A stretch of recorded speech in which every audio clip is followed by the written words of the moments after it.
আলহামদুলিল্লাহ, আজকে আমাদের ম্যানচেস্টার সাফারন মসজিদের উদ্যোগে আমাদের হিফজ কমপ্লিশন সেরেমনি অনুষ্ঠান আমরা পালন করলাম। আজকে আমাদের এই মসজিদের পক্ষ থেকে আমরা আমাদের 3 জন স্টুডেন্টকে হিফজ কমপ্লিশন করার উপলক্ষে তাদেরকে সার্টিফিকেট দেওয়া হয়েছে, তাদেরকে পাগড়ি দেওয়া হয়েছে।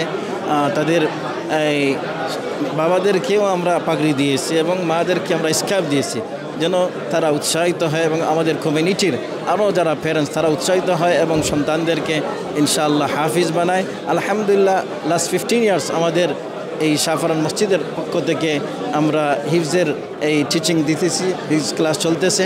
এই পর্যন্ত আমাদের অনেকগুলো হাফিজ তৈরি হয়ে গেছে, অনেকে কিছু পরে অন্য মাদ্রাসাগুলো গিয়ে হাফিজ হয়েছেন। ইনশাআল্লাহ রমজান পরে আমরা আমাদের মেয়েদের জন্য হিফজ ক্লাস শুরু করব। তো কমিটির সবার কাছে, দেশবাসীর কাছে এবং বিভিন্ন দেশে যারা আমাদের এই প্রোগ্রাম দেখতেছেন সবার কাছে আমরা দোয়া চাই এবং আমাদের সন্তানদের সুন্দর ভবিষ্যতের জন্য আপনাদের সবার কাছে দোয়া চাই। আল্লাহ তাআলা আমাদের সবাইকে কবুল করেন।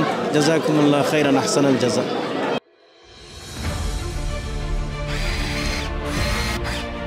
আলোতে থাকুন, ফোকাসে থাকুন, হাত রাখুন প্রজন্মের হাতে।